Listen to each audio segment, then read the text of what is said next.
अस्सलाम वालेकुम वरहमतुल्लाहि वबरकातुहू। उम्मीद है आप लोग सब खैरियत से होंगे। मैं भी अल्हम्दुलिल्लाह अल्लाह का लाख लाख शुक्र है सना खैरियत से। आज इंशाल्लाह जिस रिएक्शन देने जा रहे हैं RH नेटवर्क चैनल का नाम है। इनके चैनल का लिंक मैं डिस्क्रिप्शन बॉक्स में दे दूँगा। आप लोग इनका चैनल सब्सक्राइब करिएगा और मेरी वीडियो को पूरा एंड तक देखिएगा। आज की वीडियो बहुत ही इंपॉर्टेंट है, बहुत ज़्यादा इंपॉर्टेंट और बहुत बेहतरीन वीडियो है। समीरा मूसा एक ऐसी लेडीज़ थी मिस्र की रहने वाली, जो एक ऐसी साइंटिस्ट थी जिससे अमेरिका भी डर गया था। मतलब एक ऐसी महान, और उनका नाम आज कोई नहीं लेता है। तो ये समीरा मूसा कौन थी, कब इनकी पैदाइश हुई, कैसे इतनी बड़ी साइंटिस्ट बन गई, कैसे इतना उन्होंने नाम कमा लिया कि अमेरिका जैसा भी शख्स, जो अमेरिका जैसा मुल्क इनको अपने वहाँ नेशनलिटी देने के लिए तैयार था, लेकिन इन्होंने ठुकरा दिया। तो आइए हम उनकी ये पूरी कहानी जानने की कोशिश करेंगे इस वीडियो के ज़रिए से। समीरा मूसा कौन थी, कहाँ पैदा हुई, कैसे वो इतना बड़ा उन्होंने नाम कमा लिया। तो इस वीडियो को आप लोग पूरा एंड तक देखिएगा। बेहतरीन वीडियो है। और उससे पहले मुझे सपोर्ट करने के लिए मेरे चैनल पर नए हों तो सब्सक्राइब करिएगा, लाइक करिएगा, बेल आइकन ज़रूर दबाइएगा और वीडियो को शेयर भी खूब करिएगा। तो चलिए आइए बिना देरी के वीडियो स्टार्ट करते हैं, उसके बाद फिर हम लोग बात करते हैं। समीरा मूसा।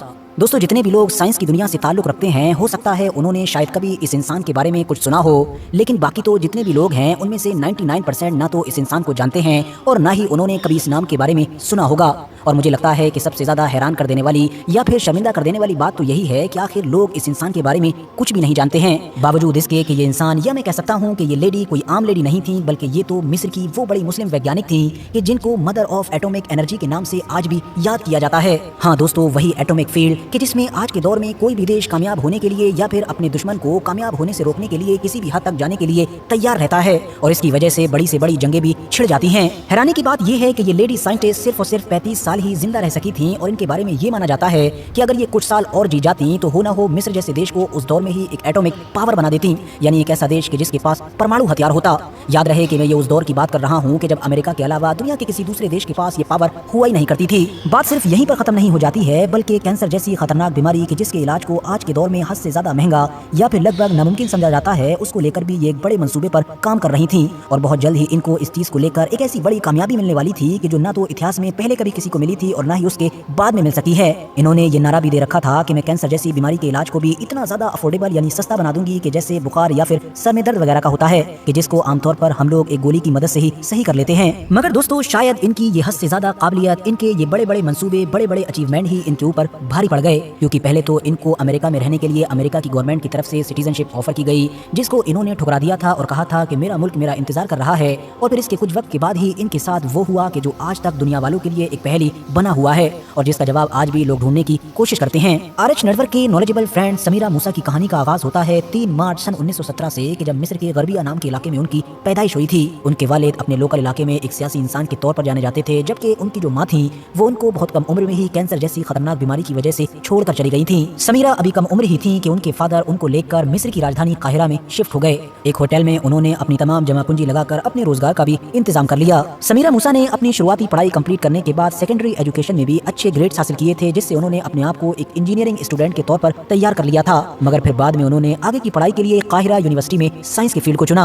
आगे चलकर सन 1939 में रेडियोलॉजी में समीरा मूसा ने अपनी BSc यानी कि ग्रेजुएशन कंप्लीट की, वो भी टॉप मार्क्स के साथ, जिसकी वजह से जो उनके टीचर थे यानी उस्ताद अली मुस्तफ़ा, उनकी काबिलियत को देखकर उनकी ये ख्वाहिश थी कि समीरा मूसा भी इसी फैकल्टी में एक टीचर के तौर पर काम करना शुरू कर दें। अपनी टीचर की ख्वाहिश को पूरा करते हुए उन्होंने ये जिम्मेदारी संभाली और उसी फैकल्टी में ही पढ़ाना शुरू किया कि जिसमें कुछ वक्त पहले तक वो खुद पढ़ती थी। और इस तरह से वो इतिहास की पहली ऐसी औरत भी बनी कि जिन्होंने इस काहिरा यूनिवर्सिटी में एक असिस्टेंट प्रोफेसर की पोस्ट संभाली थी। इतना ही नहीं, उन्होंने फिर एटॉमिक एनर्जी में अपनी PhD भी कंप्लीट की और इस तरह से वो इस फील्ड में PhD करने वाली दुनिया की पहली औरत बनी। मिस्र की इन मशहूर न्यूक्लियर साइंटिस्ट यानी कि समीरा मूसा का पूरी जिंदगी ये मानना था कि एटॉमिक पावर का इस्तेमाल शांति और सही चीजों के लिए होना चाहिए, और वो इसी चीज को प्रमोट किया करती थी और इसी चीज का संदेश दुनिया भर में फैलाया करती थी। यानी एटॉमिक पावर का इस्तेमाल गलत चीजों के लिए नहीं होना चाहिए, हथियार वगैरह के लिए, लेकिन ये इतनी जरूरी चीज है कि इसका दूसरी चीजों के लिए जरूर इस्तेमाल होना चाहिए। उन्होंने इसीलिए ही ये नारा दिया था कि वो न्यूक्लियर के जरिए से कैंसर के इलाज को इतना ज्यादा अफोर्डेबल और आसान बना देंगी कि जैसे एस्प्रिन की गोली। क्योंकि हम जानते हैं कि आज के दौर में ये टैबलेट बहुत ही कम दामों नामों पर और कहीं पर भी आसानी के साथ मिल जाती है। उनका ये जो स्लोगन था, ये जो नारा था, वो उस दौर में पूरी दुनिया में काफी मशहूर हुआ था और इसी पर ही उन्होंने बड़ी मेहनत के साथ काम करना भी शुरू कर दिया था। मगर जैसा कि मैंने आपको शुरू में बताया कि यही चीजें ही उनके लिए सबसे ज्यादा खतरनाक साबित हुई। पहले तो उन लोगों के लिए कि जो पर्दे के पीछे से दुनिया को अपने हिसाब से कंट्रोल करते हैं, उनके लिए यही चीज कम क़यामत खेज नहीं थी कि कैंसर जैसे एक महंगे इलाज को भी हद से ज्यादा सस्ता करने के ऊपर मंसूबाबंदी की जा रही थी। और हद तो तब हो गई कि जब एक दिन समीरा मूसा की तरफ से एक बड़ा ही ऐतिहासिक दावा किया गया। दावे के मुताबिक वो कड़ी मेहनत और रिसर्च के बाद एक ऐसे नतीजे पर पहुंची थी, या कह सकते हैं कि उनके हाथ एक ऐसा फॉर्मूला लगा था कि जिसके जरिए से कॉपर जैसे एक आम और सस्ते धातुओं की मदद से न्यूक्लियर बॉम्ब बनाए जा सकते थे। समीरा मूसा का ये दावा न सिर्फ हैरान कर देने वाला बल्कि दुनिया के सबसे ताकतवर लोगों की कुर्सियों को हिला देने वाला था, क्योंकि इससे तो चंद बड़ी ताकतों का वो भौकाल ही खत्म हो जाता कि जो अगली कई सदियों तक सिर्फ और सिर्फ इसी न्यूक्लियर पावर के बलबूते पर दुनिया में जमाया गया है। और हाँ, यहाँ पर मैं एक बार फिर से आप लोगों को ये बात भी याद दिलाता चलूं कि हम लोग ये बात आज से 60-70 साल पुरानी कर रहे हैं, ना कि 10-20 साल पुरानी। समीरा मूसा ने atomic energy for piece conference को भी ऑर्गेनाइज किया था, जिसमें दुनिया के बड़े बड़े वैज्ञानिकों को दावत दी गई थी। और इस बड़ी कॉन्फ्रेंस में इन सारे साइंटिस्ट के बीच इसी चीज को लेकर बातचीत हुई थी कि आखिर पॉजिटिव पर्पसेस के लिए एटॉमिक एनर्जी को किस तरह से इस्तेमाल किया जा सकता है और इसके खतरों से कैसे निपटा जा सकता है। यहाँ पर याद रहे कि समीरा मूसा की जिंदगी का जो सबसे बड़ा मकसद था वो तो फिलहाल कैंसर को लेकर ही था, जो मैंने आपको वीडियो के शुरू में ही बता दिया है। और इसकी वजह यह भी थी कि उनकी खुद की माँ उनको बहुत कम उम्र में इसी मर्ज की वजह से छोड़कर चली गई थी। वो अपनी बिजी जिंदगी में कीमती कामों को छोड़कर भी हॉस्पिटल्स के दौरे करती रहती थी और कैंसर के मरीजों से मिलती थी और उनको इस मर्ज से छुटकारा दिलवाने के लिए हर मुमकिन मदद किया करती थी। जाहिर है इतना सब कुछ कर लेने के बाद तो अब समीरा मूसा का नाम पूरी दुनिया में गूंज रहा था। सन 1950 में फुल ब्राइट स्कॉलरशिप के जरिए से उनको अमेरिका में भी इनवाइट किया गया और उनकी काबिलियत और पुरानी जबरदस्त रिसर्च का ही नतीजा था कि उनको अब अमेरिका की तरफ से ये मौका दिया गया कि वो अमेरिका की जो सीक्रेट एटॉमिक फैसिलिटीज हैं, यानी जहां पर ये न्यूक्लियर वगैरह का काम होता है, उनका दौरा करें। समीरा मूसा ने उनका दौरा किया और उसके बाद अमेरिका के सिस्टम में इस चीज को लेकर काफी हंगामा भी मचा, क्योंकि लोग इस चीज को लेकर सवाल उठा रहे थे कि आखिर इतनी खुफिया जगह पर किसी गैर अमेरिकी इंसान का दौरा कैसे कराया जा सकता है। और ये सवाल इसलिए भी उठ रहे थे क्योंकि इतिहास में पहली बार किसी गैर अमेरिकी को इतनी खुफिया और कीमती जगहों का दौरा कराया गया था।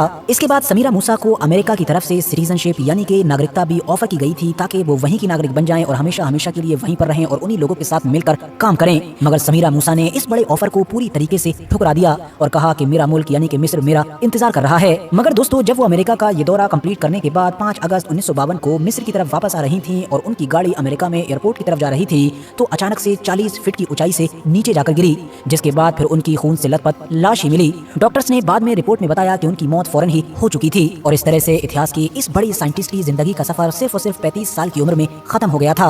समीरा मूसा की मौत ने उस दौर में पूरी दुनिया में खूब सनसनी मचाई थी।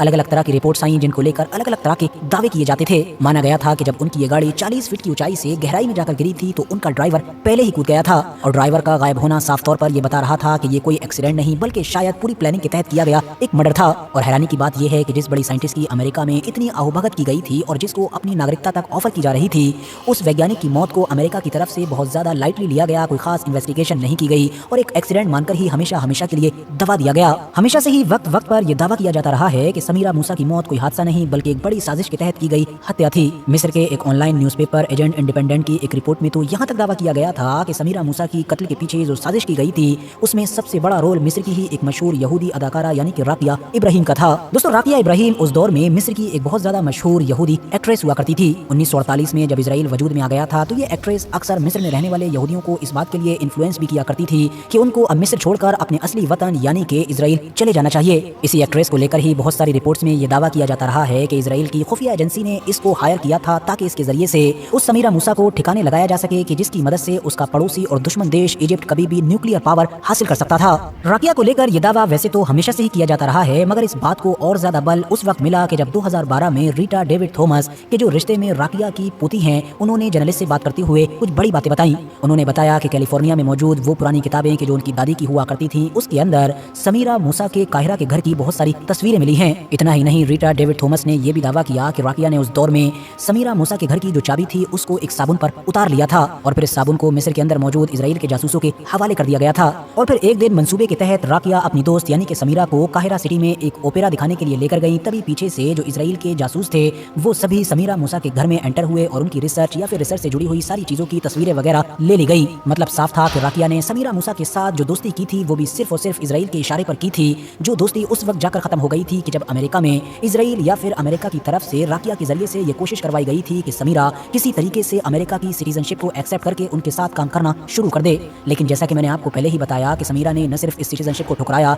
बल्कि ये भी कहा कि मेरा मुल्क मेरा इंतजार कर रहा है, जो साफ तौर पर एक बड़ा मैसेज था। इंटरेस्टिंग बात तो ये है कि इस मामले के कुछ वक्त के बाद ही यानी 1954 में राकिया इब्राहिम मिस्र से अमेरिका शिफ्ट हो गई थी, जहां पर उनको बड़े पद से भी नवाजा गया था। वैसे तो इतनी बड़ी और काबिल मुस्लिम वैज्ञानिक की इस तरह से मौत ही दिल को दहला देने वाली थी, मगर उससे भी ज्यादा दिल को दुखा देने वाली चीज ये है कि उस साइंटिस्ट का आज जिक्र भी नहीं किया जाता है। और तो और समीरा मूसा का वो सारा कामकाज, वो सारी रिसर्च जिसने उस दौर में दुनिया को हिलाकर रख दिया था, उन सारी चीजों को आज तक सिर्फ और सिर्फ इसलिए कहीं कागजों में दबाकर गुम कर दिया गया है क्योंकि वो सारा काम अरबिक में है। फिलहाल दोस्तों, आज की अपनी वीडियो को हम यहीं पर। तो दोस्तों, ये था हमारा रिएक्शन जो हमने देखा समीरा मूसा की पूरी हकीकत, पूरी कहानी जानने की कोशिश की इस वीडियो के ज़रिए से। और सोचिए कि अगर आज वो ज़िंदा होती तो कैंसर जैसी बीमारी एक सर दर्द की गोली के बराबर समझ लीजिए, वो उतनी सस्ती होती। उन्होंने ऐसा कुछ सोचा, लेकिन अब अल्लाह ही बेहतर जाने कि क्या हुआ, क्या माजरा था। अल्लाह ने उनको ज़िंदगी इतनी कम दी कि वो इस तरह के काम नहीं का अंजाम दे सकी। तो उम्मीद है ये वीडियो आप लोगों को अच्छी लगी होगी। वीडियो अच्छी लगी हो तो उसको शेयर ज़रूर करिएगा। ऐसी जानकारी की वीडियो हमारे चैनल पे आपको बेशुमार मिलेगी, तो इसलिए हमारे चैनल को आप लोग ज़रूर से ज़रूर सब्सक्राइब करिएगा। और इस तरह की बेहतरीन वीडियो देखने के लिए हमारे वीडियो को लाइक भी करिएगा और अपने राय कमेंट बॉक्स में ज़रूर बताइएगा। तो फिर मिलेंगे इंशाल्लाह नेक्स्ट वीडियो में। तब तक के लिए अस्सलाम वालेकुम व रहमतुल्लाहि व बरकातहू।